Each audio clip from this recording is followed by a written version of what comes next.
হলো মুসলমানরা প্রার্থনা করেন দৈনিক 5 বার এবং অজুও করেন সকলে 5 বার। অসংখ্য মানুষ সারা বিশ্বে অজু করেন পানি দিয়ে। বিশ্বজুড়ে যেহেতু পানির সমস্যা, আমার মনে হয় মুসলমানগণ প্রচুর পানি অপচয় করেন এভাবে। আচ্ছা, নামাজের আগে অজু করা কেন জরুরি? বোন একটা সুন্দর প্রশ্ন করেছেন যে মুসলমান নামাজ পড়ে 5 ওয়াক্ত এবং প্রত্যেক নামাজের আগে অজু করে। যখন অজু করে পানি দিয়ে করে এবং গোটা বিশ্বে পানির সংকট, তো যখন আমরা 5 বার 5 ওয়াক্ত অজু করি এতে অনেক পানি অপচয় হয়, নষ্ট হয়। এমনটা কেন? প্রথমে আমি অজু সম্পর্কে বলবো এবং পরে বলবো অপচয় সম্পর্কে। আল্লাহ সুবহানাহু ওয়া তাআলার হুকুম সূরা মাইদা সূরা নম্বর 5 আয়াত নম্বর 6 যে তুমি নামাজ পড়ার আগে অ্যাবলিউশন করো, অজু করো এবং তুমি মুখ ধোও, হাত ধোও কনুই পর্যন্ত, মাথা মাসে করো এবং তোমার পা ধুয়ে নাও। এই শর্ত কেন? কেননা আমরা চাই যে যখনই আমরা আল্লাহ সুবহানাহু ওয়া তাআলার ইবাদত করি, খোদার ইবাদত করি, আমরা চাই যে আমরা পবিত্র হয়ে যাই।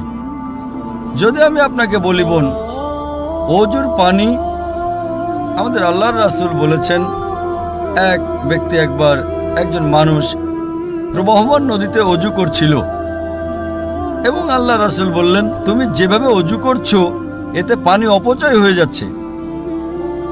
ওই ব্যক্তি বলল, হে রাসূল, আমি তো প্রবাহমান নদীতে অজু করছি, তো পানি কিভাবে অপচয় করব? আল্লাহ রাসূল বললেন, প্রবাহমান নদীতেও পানি অতিরিক্ত ব্যয় করো না, পানির অপচয় করো না। কেন?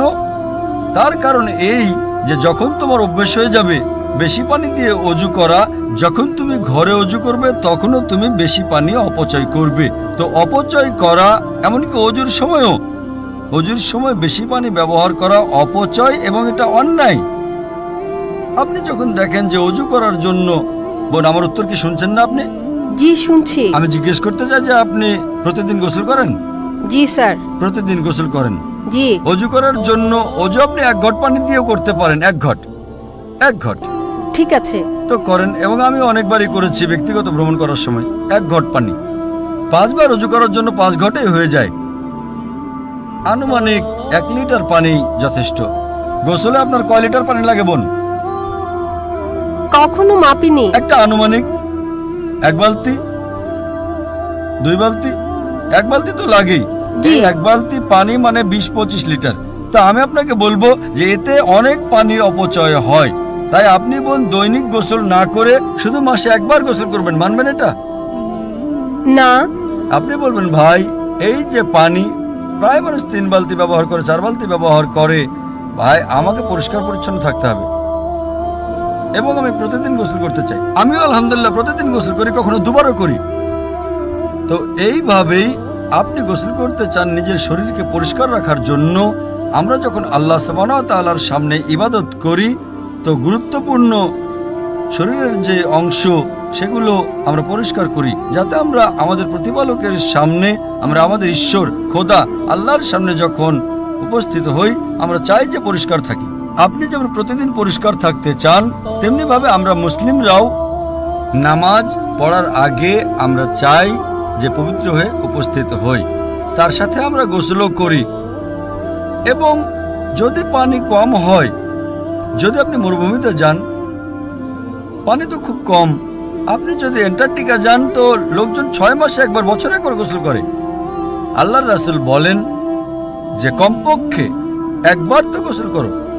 পানির যদি স্বল্পতা হয়, পানির যদি কমতি থাকে, কমপক্ষে জুম্মার নামাজের আগে তো 1 বার গোসল করো।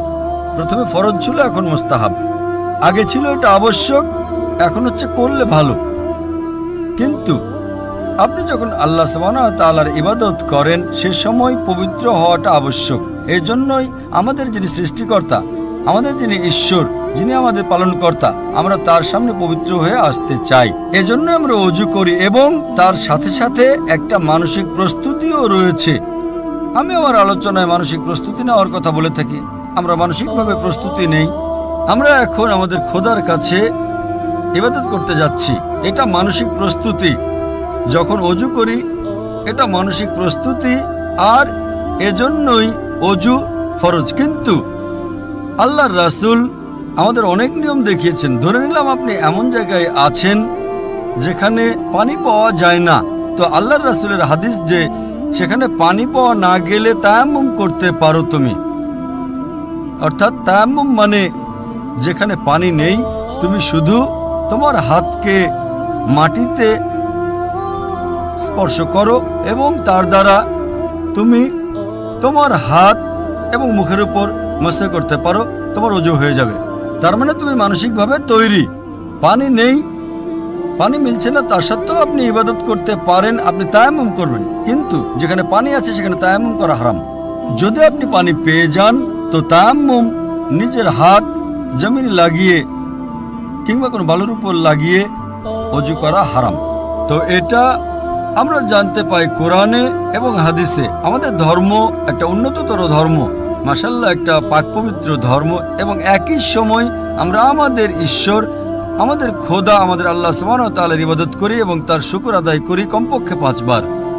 আপনি বলেছেন 5 বার নামাজ পড়ার দরকারটা কেন? কেননা ডাক্তারকে জিজ্ঞেস করে জানতে পারবেন যে ভালো স্বাস্থ্যের জন্য কমপক্ষে 3 বার খাবার খেতে হয়। সেইভাবেই আমাদের ভালো আত্মার জন্য, সুস্থ আত্মার জন্য, ফুড ফর সোল, ভালো ঈমানের জন্য আমাদের কমপক্ষে 5 বার নামাজ পড়তে হয়, যাতে আমাদের আল্লাহ সুবহানাহু ওয়া তাআলার যে আদেশ আমাদেরকে দেওয়া হয়েছে, যা কোরআন মাজিদে দিয়েছেন আল্লাহ, তা স্মরণ করা হয়। এবং আপনি ইনশাআল্লাহ সঠিক পথে থাকতে পারবেন। এবং আলোচনা করেছি আমি Salat, the program into righteousness. যে নামাজ আপনাকে পরিচালনা করবে সম্পূর্ণ সঠিক পথে। ওই আলোচনায় আরো অনেক কারণ দেখানো হয়েছে, বৈজ্ঞানিক কারণও আছে, যাতে আপনি প্রমাণ পাবেন যে কেন আমরা নামাজ পড়ি। আশা করি উত্তরটা পেয়েছেন।